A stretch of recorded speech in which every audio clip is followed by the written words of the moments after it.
Bonjour mes chers, j'ai décidé d'enchaîner toujours dans les soft skills et cette fois-ci je vais essayer de répondre à une question. Faut-il avoir un plan B?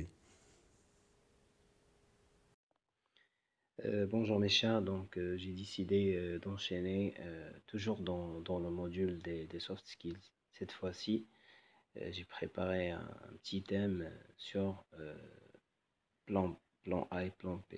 C'est-à-dire, je me pose une question simple. Faut-il toujours avoir un plan B?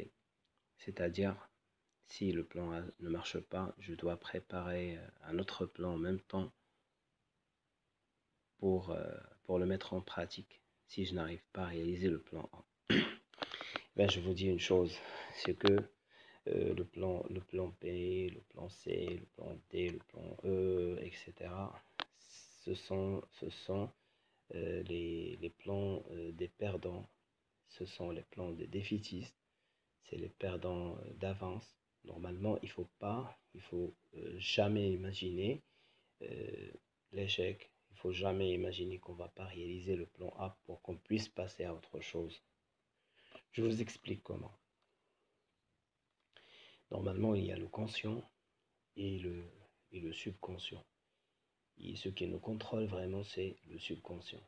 Et le subconscient ne comprend pas la négation. Par exemple, on dit, si je n'arrive pas à mettre en pratique le plan A, je passe au plan B.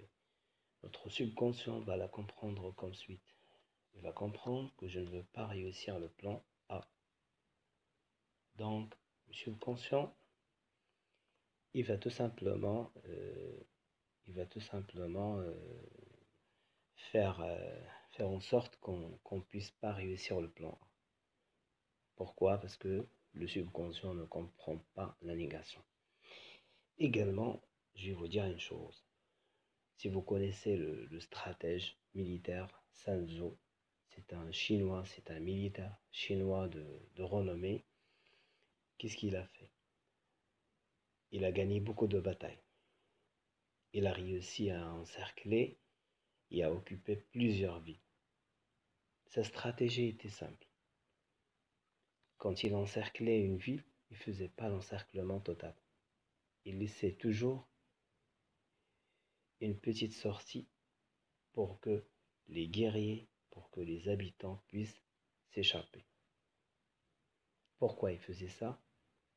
C'est pour tout simplement créer de la confusion chez les guerriers, chez les habitants, et pour laisser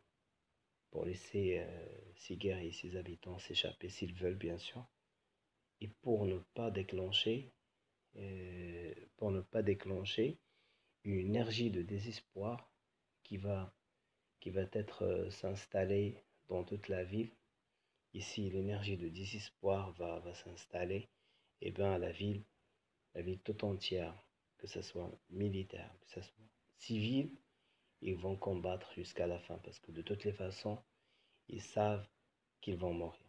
Donc, Sun Tzu, il installe comme un virus pour empêcher cette énergie de désespoir. Donc, il faut savoir que le plan P nous empêche à créer et à stimuler l'énergie de désespoir qui va nous aider à mettre en pratique par tous les moyens le plan A. D'accord? Donc, c'est pour cela qu'il ne faut jamais avoir un plan B ou bien un plan C. Si on fait ça, c'est un comportement de défaitiste et on est sûr de ne pas réussir notre plan A. J'espère que j'étais clair. Si vous avez des questions, si vous avez des remarques, vous pouvez me les envoyer. Je vous souhaite une excellente journée.